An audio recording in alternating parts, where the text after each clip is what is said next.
ಪ್ರಸ್ತುತ ನ್ಯೂಸ್ನ ವಿಶೇಷ ಕಾರ್ಯಕ್ರಮಕ್ಕೆ ಸ್ವಾಗತ. ನಾನು ಬಶೀರ್ ಅಡ್ಡಿರಡ್ಕ.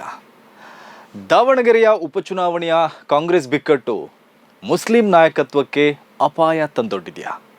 ಒಂದು ಬೈ ಎಲೆಕ್ಷನ್ ಗೆಲ್ಲುವ ಜಿದ್ದಿಗೆ ಬಿದ್ದು ಮುಸ್ಲಿಂ ನಾಯಕತ್ವವನ್ನೇ ಒಡಿತಾ ಇದೆಯಾ ಕಾಂಗ್ರೆಸ್ ಪಕ್ಷ? ಕರ್ನಾಟಕದ ಪ್ರಬಲ ಮುಸ್ಲಿಂ ನಾಯಕರ ವಿರುದ್ಧ ಮುಸ್ಲಿಂ ನಾಯಕರನ್ನೇ ಎತ್ತಿ ಕಟ್ಟಲಾಗ್ತಾ ಇದೆಯಾ? ಜಮೀರ್ ಅಹ್ಮದ್ ಖಾನ್ ಮತ್ತು ನಜೀರ್ ಅಹ್ಮದ್ ಪ್ರಭಾವ ತಗ್ಗಿಸಲು ಸಲೀಂ ಅಹ್ಮದ್ ಮತ್ತು ರಿಜ್ವಾನ್ ಅರ್ಷಾದ್ ಅವರನ್ನು ಕಾಂಗ್ರೆಸ್ ಮುನ್ನೆಲೆಗೆ ತರಲಾಗ್ತಾ ಇದೆಯಾ? ಜಮೀರ್ ಅಹ್ಮದ್ ಖಾನ್ ವಿರುದ್ಧ ಸ್ವಪಕ್ಷೀಯರಿಂದಲೇ ಮಸಲತ್ತು ನಡೀತಾ ಇದೆಯಾ? ಇಲ್ಲಿ ಮುಸ್ಲಿಂ ನಾಯಕರ ಮೇಲೆ ಮುಸ್ಲಿಂ ನಾಯಕರನ್ನೇ ಎತ್ತಿ ಕಟ್ಟುತ್ತಿರೋದು ಯಾರು? ಹೀಗೆ ಹಲವು ಪ್ರಶ್ನೆಗಳು ಕಾಡ್ತಾ ಇದೆ, ಹಲವು ಅನುಮಾನಗಳು ಮೂಡ್ತಾ ಇದೆ.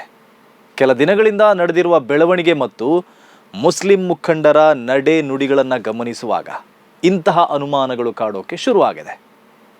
ದಾವಣಗೆರೆಯಲ್ಲಿ ಮುಸ್ಲಿಮರಿಗೆ ಟಿಕೆಟ್ ನಿರಾಕರಿಸಿದ್ದು, ಮುಸ್ಲಿಮರ ನಾಯಕರು ಬಂಡಾಯ ಎದ್ದಿದ್ದು, ಸಾದಿಕ್ ಪೈಲ್ವಾನ್ ನಾಮಪತ್ರ ಸಲ್ಲಿಸಿದ್ದು, ಅನಂತರ ವಾಪಸ್ ಪಡೆದಿರುವುದು ಎಲ್ಲ ನಡೆದಿದೆ. ಈ ಮಧ್ಯೆ ಜಮೀರ್ ಅಹ್ಮದ್ ಖಾನ್ ಮತ್ತು ನಜೀರ್ ಅಹ್ಮದ್ ಅವರ ಅಸಮಾಧಾನ ಇನ್ನೂ ಶಮನ ಆಗಿಲ್ಲ. ಒಬ್ಬರು ಪ್ರಭಾವಿ ಸಚಿವರು, ಮತ್ತೊಬ್ಬರು ಕ್ಯಾಬಿನೆಟ್ ಸ್ಥಾನಮಾನದ ಸಿಎಂ ರಾಜಕೀಯ ಕಾರ್ಯದರ್ಶಿಗಳು. ಇಬ್ಬರು ರಾಜ್ಯದ ಪ್ರಭಾವಿ ಮುಸ್ಲಿಂ ಮುಖಂಡರಾಗಿದ್ದಾರೆ. ಹಾಗೆ ಸಿಎಂ ಸಿದ್ದರಾಮಯ್ಯ ಅವರಿಗೆ ಆಪ್ತರೂ ಆಗಿದ್ದಾರೆ. ಈಗಿನ ಸಮಾಚಾರ ಅಂದರೆ, ಇಬ್ಬರು ನಾಯಕರಿಗೆ ವಿರುದ್ಧವಾಗಿ ಕಾಂಗ್ರೆಸ್ಸಿನ ಬೇರೆ ಬೇರೆ ಶಾಸಕರನ್ನ ಮುನ್ನೆಲೆಗೆ ತರುವ ಮೂಲಕ ಕಾಂಗ್ರೆಸ್ಸಿನಲ್ಲಿ ಮುಸ್ಲಿಂ ನಾಯಕತ್ವವನ್ನು ಒಡೆಯುವ ಪ್ರಯತ್ನ ನಡೆಸಲಾಗ್ತಿದೆ ಎಂಬ ಮಾತುಗಳು ಕೇಳಿ ಬರ್ತಾ ಇದೆ. ಇದು ಕಾಂಗ್ರೆಸ್ಸಿನ ಎರಡು ಬಣಗಳ ಬಡಿದಾಟದ ಮುಂದುವರಿಕೆಯ ಭಾಗ ಅಂತಾನೂ ಹೇಳಲಾಗ್ತಾ ಇದೆ. ಸಚಿವ ಜಮೀರ್ ಅಹ್ಮದ್ ಖಾನ್ ಅವರು ದಾವಣಗೆರೆಗೆ ಸಂಬಂಧಿಸಿ ಅಸಮಾಧಾನಗೊಂಡಿರುವುದು ನಿಮಗೆಲ್ಲ ಗೊತ್ತೇ ಇದೆ.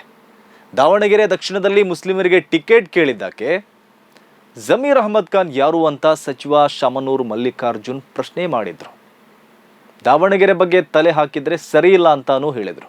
ಈಗಲೂ ಜಮೀರ್ ಅಹ್ಮದ್ ಖಾನ್ ದಾವಣಗೆರೆಗೆ ಬರೋದೇ ಬೇಡ ಅಂತ ಅವರು ಹೇಳ್ತಾ ಇದ್ದಾರೆ. ಹಿಂಗೆಲ್ಲ ಇರುವಾಗ ಜಮೀರ್ ಅಹ್ಮದ್ ಖಾನ್ ಕೂಡ ದಾವಣಗೆರೆಯ ಕಾಂಗ್ರೆಸ್ ಅಭ್ಯರ್ಥಿ ಕಡೆಗೆ ನೋಡೇ ಇಲ್ಲ. ಹಾಗೆ ಮುಸ್ಲಿಮರ ಅಸಮಾಧಾನವನ್ನ ತಣಿಸಲು ಮುಂದಾಗಿಲ್ಲ. ಬಂಡಾಯ ಅಭ್ಯರ್ಥಿ ಸಾದಿಕ್ ಪೈಲ್ವಾನ್ ಅವರನ್ನ ಮನವೊಲಿಸೋಕೆ ಅವರು ಹೋಗಿಲ್ಲ. ಈಗ ಪ್ರಚಾರಕ್ಕೂ ಹೋಗಿಲ್ಲ, ಮುಂದೆ ಹೋಗ್ತಾರೋ ಗೊತ್ತಿಲ್ಲ. ಸದ್ಯಕ್ಕೆ ಜಮೀರ್ ಅಹ್ಮದ್ ಖಾನ್ ಕೇರಳದಲ್ಲಿದ್ದುಕೊಂಡೇ ತಮ್ಮ ಮುಸ್ಲಿಂ ಅಸ್ಮಿತೆಯನ್ನ ಸೋಷಿಯಲ್ ಮೀಡಿಯಾದಲ್ಲಿ ತೋರಿಸ್ತಾ ಇದ್ದಾರೆ. ನನಗೆ ಸಮುದಾಯ ಮುಖ್ಯ ಎಂಬ ಸಂದೇಶ ಅವರ ನಡೆಯಲ್ಲಿ ಕಾಣ್ತಾ ಇದೆ.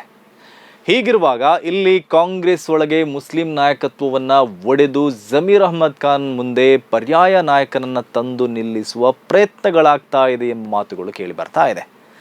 ಸದ್ಯ ಕರ್ನಾಟಕದ ಮುಸ್ಲಿಮರ ಮೇಲೆ ಹಿಡಿತ ಹೊಂದಿರುವ ಪ್ರಭಾವಿ ಸಚಿವ ಜಮೀರ್ ಅಹ್ಮದ್ ಖಾನ್ ಅವರ ಪ್ರಭಾವವನ್ನು ತಗ್ಗಿಸಲು ಮತ್ತು ಅವರಿಗೆ ವಿರುದ್ಧವಾಗಿ ಪರ್ಯಾಯ ನಾಯಕರನ್ನು ತಂದು ನಿಲ್ಲಿಸಲು ಕಾಂಗ್ರೆಸ್ಸಿನ ಮತ್ತೊಂದು ಬಣ ಪ್ರಯತ್ನ ಮಾಡ್ತಾ ಇದೆಯಂತೆ.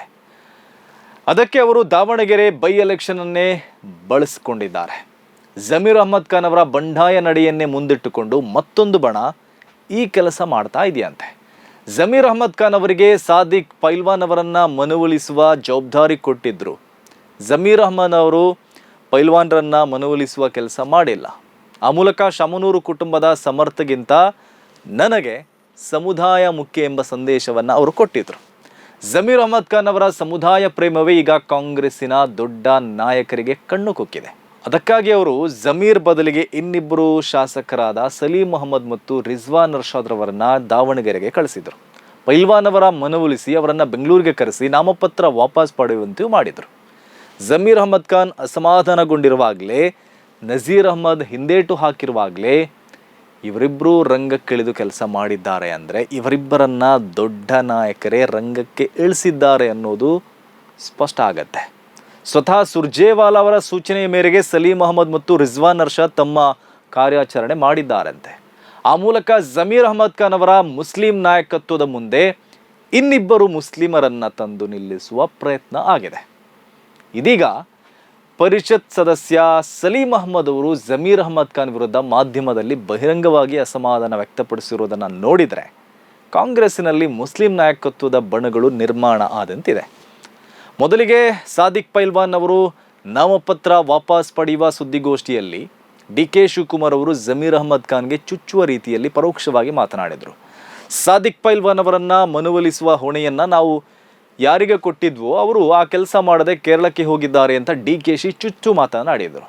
ಇದೀಗ ಸಲೀಂ ಅಹಮದ್ ಅವರು ಖಾಸಗಿ ಮಾಧ್ಯಮದಲ್ಲಿ ಕೂತು ಜಮೀರ್ ವಿರುದ್ಧ ಪರೋಕ್ಷವಾಗಿ ಕಿಡಿಕಾರಿದ್ದಾರೆ. ಸಾದಿಕ್ ಪೈಲ್ವಾನ್ ಅವರನ್ನು ಮನವೊಲಿಸಲು ಯಾರೂ ಹೋಗಿಲ್ಲ, ಯಾಕೆ ಹೋಗಿಲ್ಲ, ಅದರ ಹಿಂದಿನ ಉದ್ದೇಶ ಏನು ಎಂಬುದನ್ನು ಚುನಾವಣೆ ಮುಗಿದ ಬಳಿಕ ತಿಳಿಸ್ತೇನೆ ಅಂತ ಹೇಳಿದ್ದಾರೆ. ಅಲ್ಲದೆ ಮುಸ್ಲಿಂ ನಾಯಕರೆಲ್ಲರನ್ನ ಒಪ್ಪಿಸಿಯೇ ವರಿಷ್ಠರು ಸಮರ್ಥಿಗೆ ಟಿಕೆಟ್ ನೀಡಿದ್ದಾರೆ ಅಂತ ಪಕ್ಷದ ತೀರ್ಮಾನವನ್ನು ಅವರು ಬೆಂಬಲಿಸಿದ್ದಾರೆ. ಆ ಮೂಲಕ ಜಮೀರ್ ಅಹಮದ್ ಖಾನ್ ಅವರ ಅಸಮಾಧಾನಕ್ಕೆ ಕೌಂಟರ್ ಕೊಡುವ ರೀತಿಯಲ್ಲಿ ಮಾತನಾಡಿದ್ದಾರೆ. ಅಲ್ಲಿಗೆ ಕರ್ನಾಟಕ ಕಾಂಗ್ರೆಸ್ಸಿನ ಮುಸ್ಲಿಂ ನಾಯಕತ್ವ ಒಡೆದು ಹೋಗುವ ಸೂಚನೆ ಸಿಗ್ತಾ ಇದೆ. ಜಮೀರ್ ಅಹಮದ್ ಖಾನ್ಗೆ ವಿರುದ್ಧವಾಗಿ ಮುಸ್ಲಿಂ ನಾಯಕರನ್ನೇ ಎತ್ತಿ ಕಟ್ತಾ ಇರುವ ಬೆಳವಣಿಗೆಗಳು ಕಂಡು ಬರ್ತಾ ಇದೆ.